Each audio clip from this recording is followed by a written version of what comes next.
بلند اقبالی دیکھیں کہ کس طرح ادنا نوکر کا ستارہ ایک ہی رات میں بلندی پر چلا گیا۔ بابک پہلے اسماعیلی تھا، پھر وہ مزدگی بن گیا اور مزدک عقائد اپنا لیے۔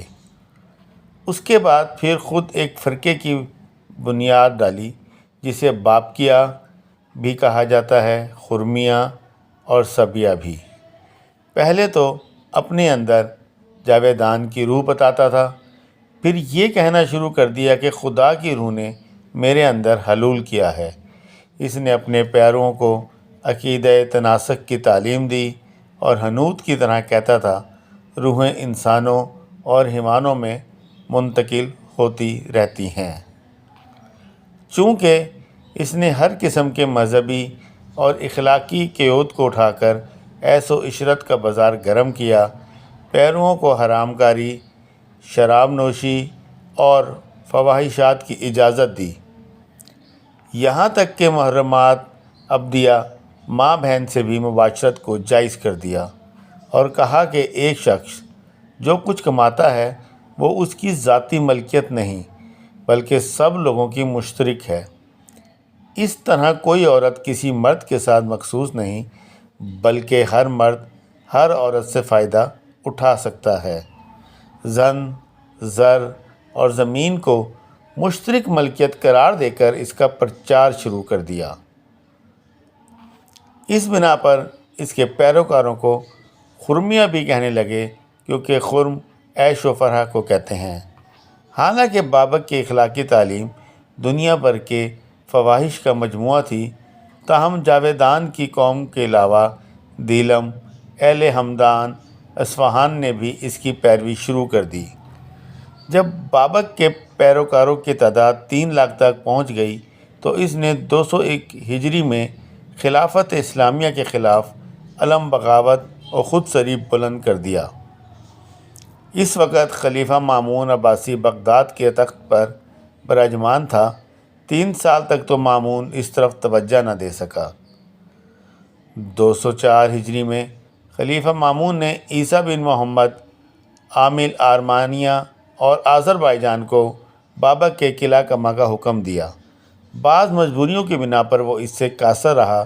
209 ہجری میں علی بن صدقہ کو آرمینیا اور آذربائیجان کی حکومت دینے کے ساتھ جنگ بابک کی تاکید فرمائی۔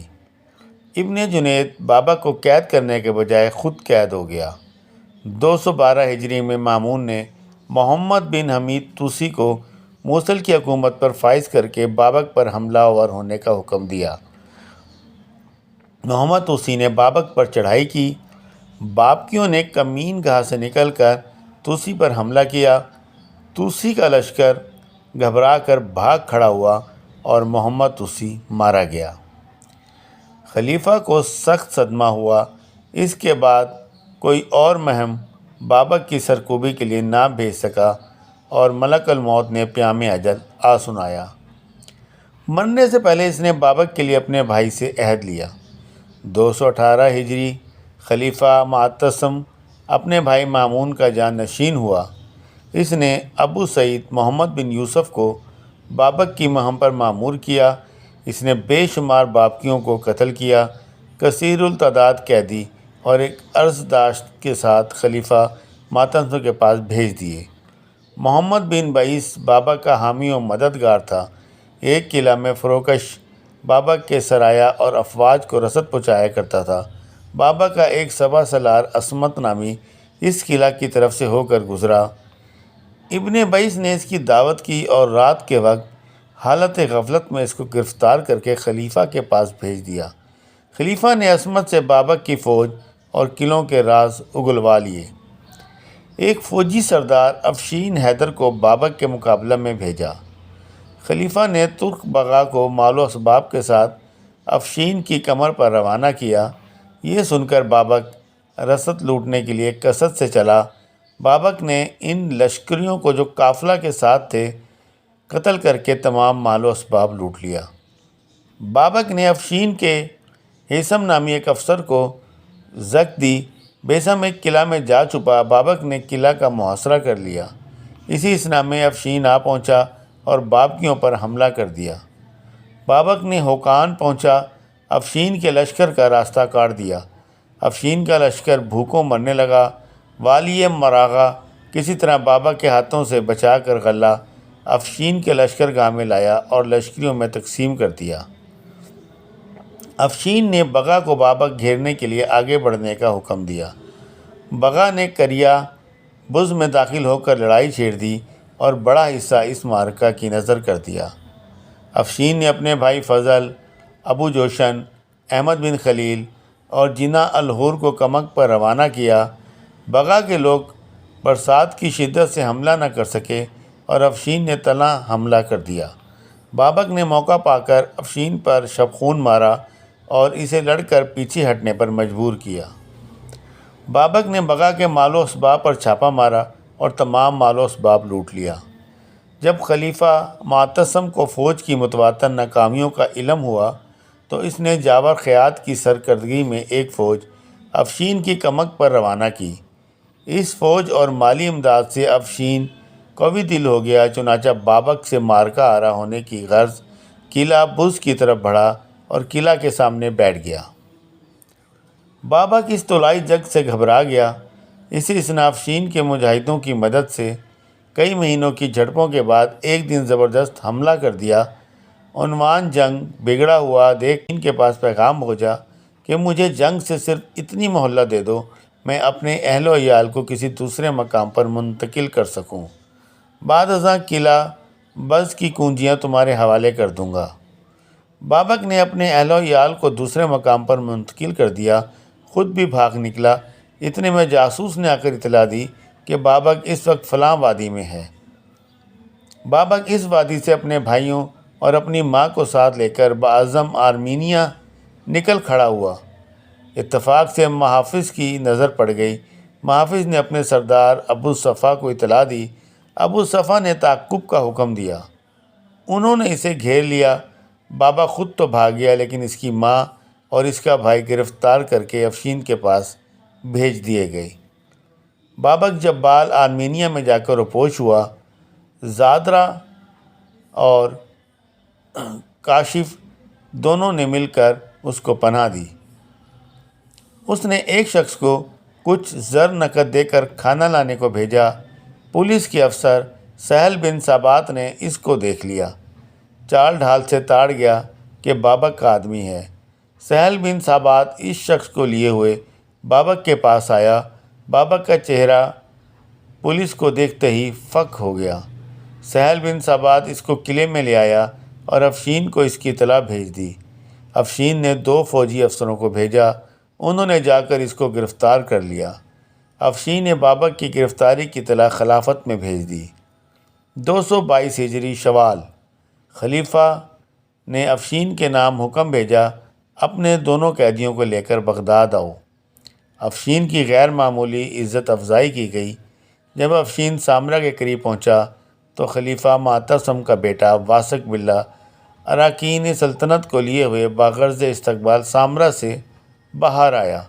اس کو 20 لاکھ درہم انعام دیے اور 10 لاکھ درہم اس کی فوج میں تقسیم کیے۔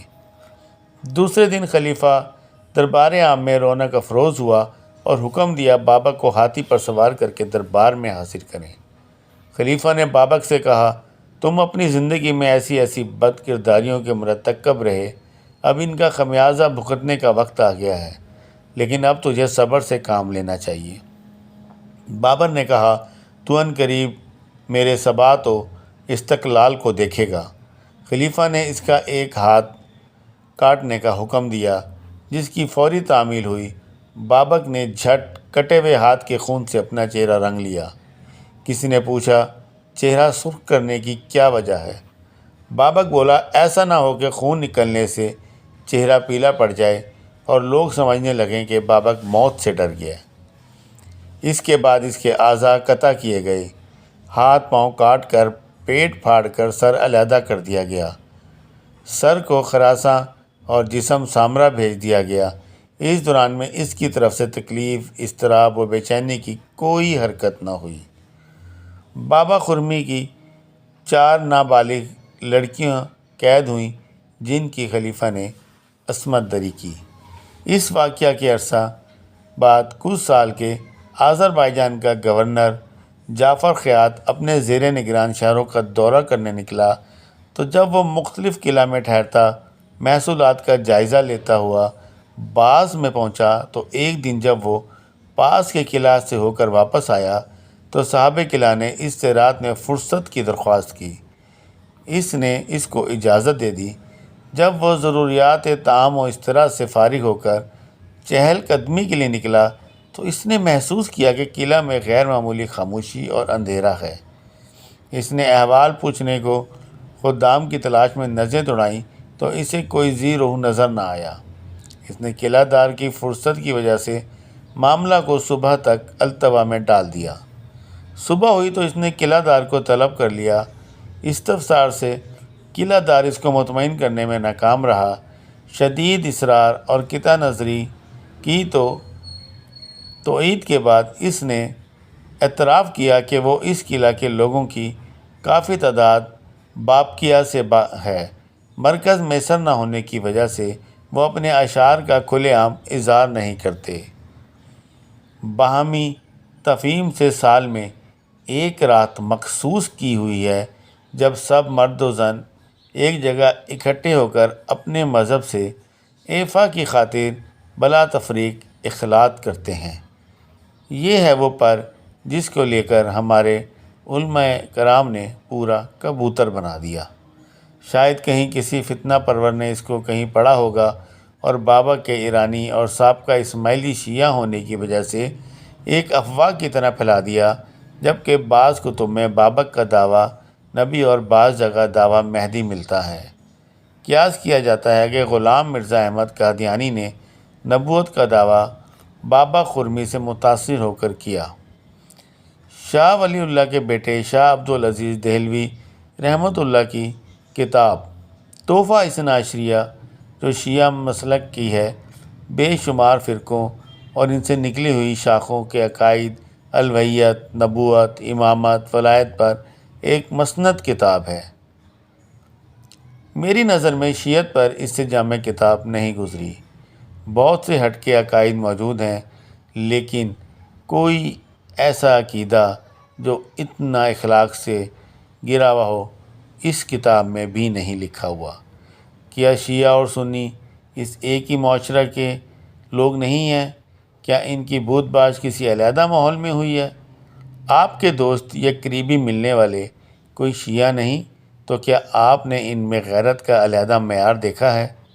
متع کی کھلی چھوٹ کے باوجود بھی آپ نے کتنوں کو متع کرتے دیکھا؟ ایسے علماء اور مفتیان کو شرم آنی چاہیے جو صرف اپنے فرقہ کے گاہک بڑھانے کے لیے اتنی اخلاق باختہ اور رقیق الزام لگا کر عوام میں نفرت اور عناد کا بیج بوتے ہیں۔ شام غریباں سورج غروب ہونے کے بعد اس رات کی سوگواری غم و الم کو کہتے ہیں۔ اس مجلس میں لال رسول کی شہید کیے جانے کے بعد آگ لگانے، مال و اسباب لوٹنے، بچوں عورتوں کو قید کرنے، ان پر ظلم و تشدد کے واقعات، مصائب و الم کو پیش کیا جاتا ہے اور اس کے اوپر غم کا اظہار کیا جاتا ہے۔ تاریخ سے دلچسپی رکھنے والوں کے لیے ہم یہ ساری تفصیل بتاتے ہیں۔ مورخین کا بیان ہے، تحریک باطنیہ ابتدائی زمانہ مامون سے شروع ہوئی اور زمانہ معتصم میں پھلی پھولی۔ بقول مورخین خلیفہ معتصم کا سپہ سالار افشین حاجب بھی تحریک باطنی کا موثق تھا اور بابک کے ساتھیوں سے اس کی بعض خفیہ معاہدے تھے۔ خرمی نے علاقہ بدین میں بغاوت شروع کی اور بابک کے باشندے خرمی مذہب اور مصدق کے متبع تھے۔ پس خرمی اور باطنی باہم متحد ہو کر مسلمانوں کے مقابلہ میں ڈٹ گئے۔ علاقہ بدین اور دیلم سے ملا کر بابک کی جمعیت تقریباً 3 لاکھ تھی۔ خلیفہ معتصم نے ان کا مقابلے کے لیے افشین حاجب کو روانہ کیا، مگر وہ دل سے بابک کے ساتھ تھا، اس لیے اس نے مقابلہ میں سستی دکھائی، بلکہ مسلم فوج کے رخنوں پر اس کو مطلع کیا، جس سے بابکیوں نے بہت سے مسلمان قتل کیے۔ بعد ازاں افشین کو کمک پہنچی اور محمد بن یوسف صغری اور ابو دلف قاسم بن عیسیٰ عجلی جیسے نامور سپہ سالار میدان میں جا پہنچے، ادھر عبداللہ بن طاہر کے فوجی افسر بھی میدان میں آ گئے، تو باقیہ اور کرامتہ کی جمعیت مسلمانوں کے عسکری طاقت پر غالب نہ رہی۔ یہ جنگ سالہ سال تک جاری رہی اور بالآخر مسلمانوں کو باقیہ پر فتح دی۔ آذربائیجان سے شروع ہونے والی یہ فتنہ اور خالص عجمی نبوت کا اعلان کرتے ہوئے کہ تمام محرمات حلال ہیں، تمام انسان و جن میں مساوی اور شریک ہیں، باقیہ کا یہ اصل عقیدہ تھا۔ خواجہ نظام الملک اپنی سیاسی کتاب میں کہتے ہیں، ایک دن معتصم شراب پینے کے لیے اٹھا اور ایک کوٹھڑی میں بیٹھ گیا۔ ایک وقت ایسا آیا کہ وہ باہر نکل کر شراب پیتا تھا، پھر سے اٹھ کر دوسری کوٹھڑی میں بیٹھ گیا اور شراب پینے کے لیے دوبارہ باہر آیا اور 3 بار 3 حجروں میں بیٹھا اور گرم پانی میں جا کر غسل کیا اور مسجد میں جا کر 2 رکعت نماز ادا کی۔ جج یحییٰ نے کہا، کیا آپ جانتے ہیں کہ آپ نے کیا کیا؟ اس نے کہا، ہاں، میں نے ان 3 گھنٹوں میں 3 لڑکیوں سے کنوارا پن کا پردہ ہٹا دیا۔ تینوں لڑکیاں تینوں میری دشمن تھیں، ایک بیٹی ملک روم کی، ایک بیٹی بابک کی اور ایک مزیار جبر کی بیٹی تھی۔ یاد رہے، ایرانی بابک کو عربی استثمار کے خلاف، جنہوں نے ان کی صدیوں سے قائم ریاست پر قبضہ کر کے ان کی معیشت کو تباہ کر دیا تھا، اپنا قومی اور تاریخی ہیرو سمجھتے ہیں۔ افشین آخری مہم میں بزمانہ حصار بابا غلہ مسافر سفر و قیام کے علاوہ جس روز میدان جنگ میں جاتا 10,000 درہم یومیہ صرف میں لاتا، جس دن اپنے مورچے میں رہتا 5,000 خرچ کرتا۔ حکومت نے سالانہ 10 لاکھ خرچ کیے، 65 لاکھ بیت المال سے لیے۔ بابک کا فتنہ 20 سال تک رہا۔ ان مارکوں میں 2,55,500 اور دوسری روایت کہ 1,55,000 مسلمان جرعہ شہادت سے سراب ہوئے۔ 7,600 مسلم خواتین اور بچے باقیوں کے پنجہ ظلم سے چھڑائے گئے۔ ان سب قیدیوں کو بغداد لا کر ایک وسیع آتن میں ٹھہرایا گیا۔ ان میں سے جس کا کوئی ولی وارث آتا، اس سے شہادت لی جاتی اور بعد ثبوت حوالہ کیا جاتا۔ شکریہ۔